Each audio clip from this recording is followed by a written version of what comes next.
नमस्कार, मेरा नाम मेघा कुमारी है। आज मैं क्लास 11th का बायोलॉजी का जो हमारा एक चैप्टर है सेल, कोशिका, जीवन की इकाई, द यूनिट ऑफ लाइफ का भाग 7वां पढ़ाने जा रही हूँ। बच्चों, पिछले वीडियो में हमने क्या पढ़ा था? पिछले वीडियो में हमने इंडोप्लाज्मिक रेटिकुलम के बारे में पढ़ा था। ये भी जाना कि दो तरह के इंडोप्लाज्मिक रेटिकुलम होते हैं। पहला होता है रफ और दूसरा होता है स्मूथ। रफ इंडोप्लाज्मिक रेटिकुलम वो प्रोटीन बनाती है और जो हमारा स्मूथ इंडोप्लाज्मिक रेटिकुलम है वो लिपिड बनाता है। दोनों का बहुत अच्छा कार्य होता है और ये बहुत अच्छा भागीदारी भी निभाते हैं। इवन हमने ये भी जाना था कि जो हमारा स्मूथ इंडोप्लाज्मिक रेटिकुलम है वो डिटॉक्सिफिकेशन का भी काम करता है। आज की वीडियो में हम क्या पढ़ेंगे?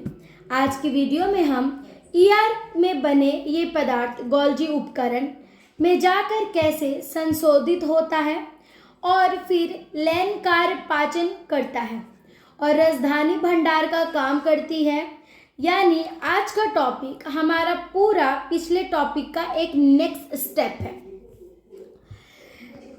तो चलते हैं गोल्जी उपकरण व परिचय। पहले हम गोल्जी अपैरेटस के बारे में उनके परिचय को जानेंगे। गोल्जी उपकरण की खोज कैमिलो गोल्जी 1898 ने की। यह संरचना पहली बार तंत्रिका कोशिका में देखी गई। इसे गोल्जी काय भी कहा जाता है। यह केंद्रक न्यूक्लियस के पास स्थिर होता है। देखिए, गोल्जी उपकरण की जो खोज है वो एक साइंटिस्ट, उनका नाम था कैमिलो गोल्जी, उन्होंने किया था 1898 में। ठीक है, यह समाप्ता केंद्रक के पास पाया जाता है। इसकी संरचना कैसी होती है? बहुत चपटी थैलीनुमा ढेरों की तरह होती है, जिन्हें हम जेलिकाय भी कहते हैं। दूसरा,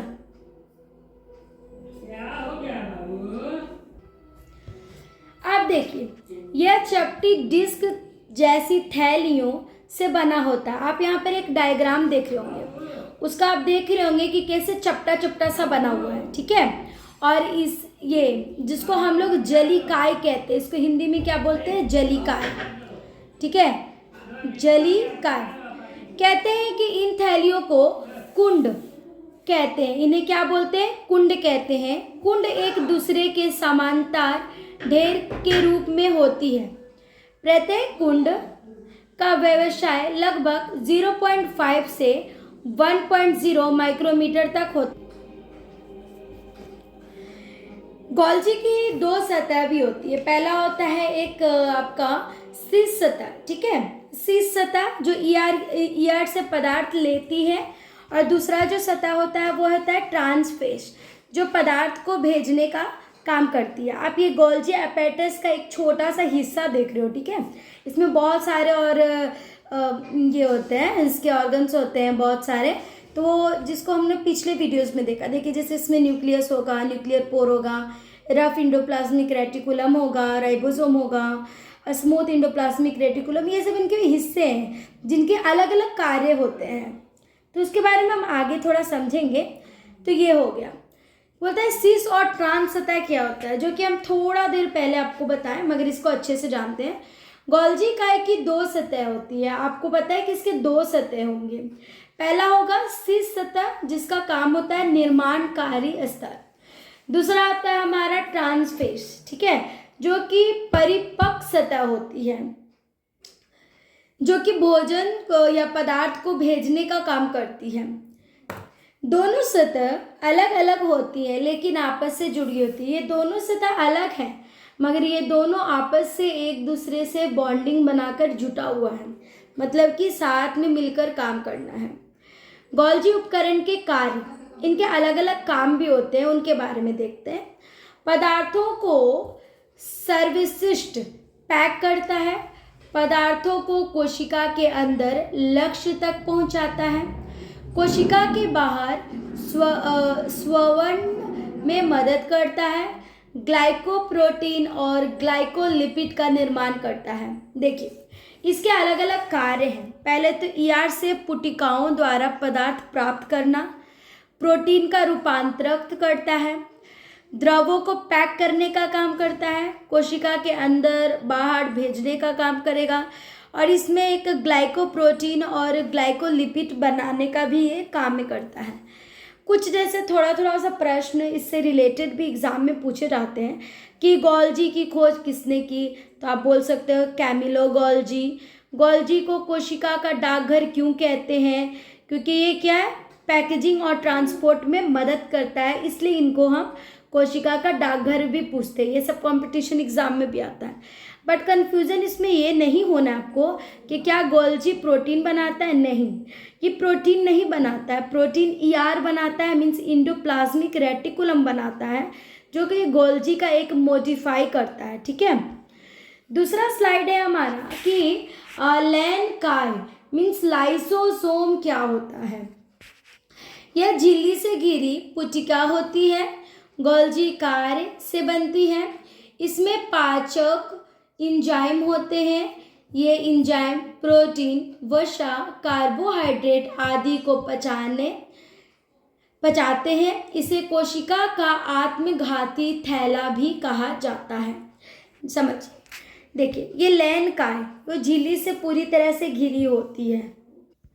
आपको मैं एक लाइसोसोम का एक डायग्राम बनाकर दिखाती हूँ, इससे आपको थोड़ा ज़्यादा ही क्लियर होगा।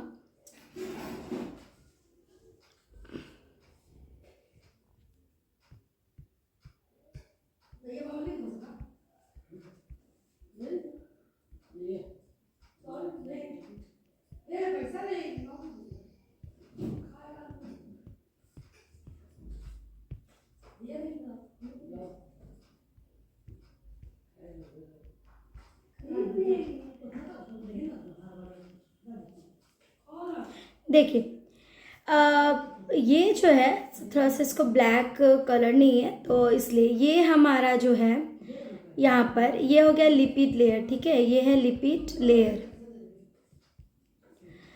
ये जो आप देख रहे हैं ना, ये जो लेयर हो गया, ये है हमारा मेम्ब्रेन ट्रांसपोर्ट प्रोटीन। ये जो ब्लैक कलर का एक मैंने आइडेंटिफाई किया है, ये है मेम्ब्रेन ट्रांसपोर्ट प्रोटीन। ठीक है, इसके अंदर हमारा hydraulic enzyme mixture, hydraulic enzyme mixture. Okay,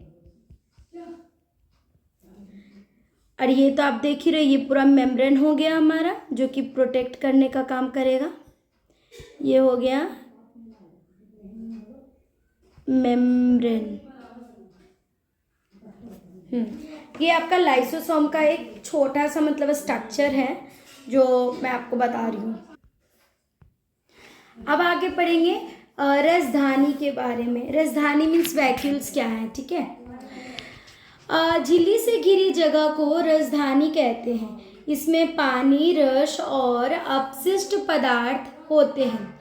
इसकी झिल्ली को टोनोप्लास्ट कहते हैं। पादप कोशिका में यह लगभग 90% स्थान घेरती है। अमीबा में संकुचनशील रसधानी उत्सर्जन में मदद करती है। ठीक है, ये जो रसधानी मीन्स वैक्यूल्स जो होते हैं वो पूरी तरह से झिल्ली से घिरा होता है। एक बड़ी जगह होती है, जो बड़ी जगह होती है इसकी झिल्ली को हम लोग टोनोप्लास्ट कहते हैं। टोनोप्लास्ट कहते हैं, और इसके अंदर क्या क्या भरा रहेगा, पानी भरा रहेगा, रस भरा रहेगा, उत्सर्जित और अनुपयोगी पदार्थ भी भरे रहते हैं। पादप की जो कोशिका में 90% स्थान घेरती है, जो कि लगभग रसधानी का होता है, और ये क्या करते हैं, इनके आकार और मजबूती और जल संतुलन में भी कार्य करता है। मतलब इसके आकार को मजबूती देगा और इसके जल संतुलन को भी बराबर रखने का काम करता है। मैं आपको एक छोटा सा वैक्यूल्स का डायग्राम बनाकर दिखाती हूँ जो कि हमारे प्लांट्स में पाया जाता है। देखिए ये जो हो जाएगा वो हमारा हो जाएगा सेंट्रल वैक्यूल्स।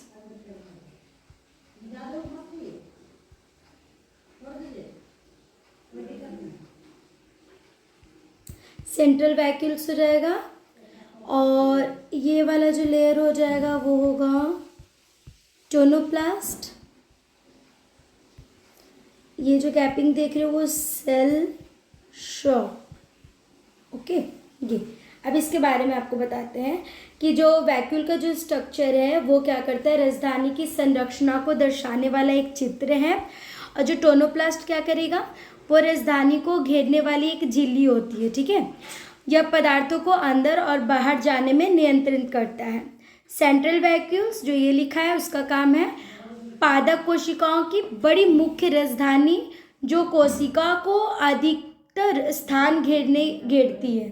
फिर हमारा है सेल शेप, राजधानी के अंदर भरा तरल पदार्थ जिसमें पानी, लवण, शर्करा, अपशिष्ट आदि पाए जाते हैं, ठीक है। तो आप एक नॉर्मल से आप याद रखना कि टोनोप्लास्ट ये एक तरह का वॉल है और सेंट्रल वैक्यूल्स ये एक तरह का भंडार है,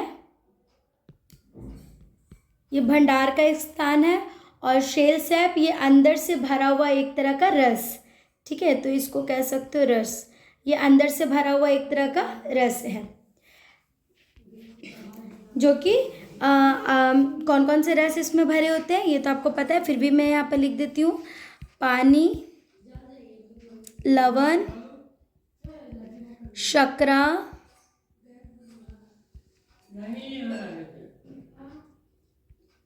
और ये अपशिष्ट, ठीक है, ये सब भरे होते हैं।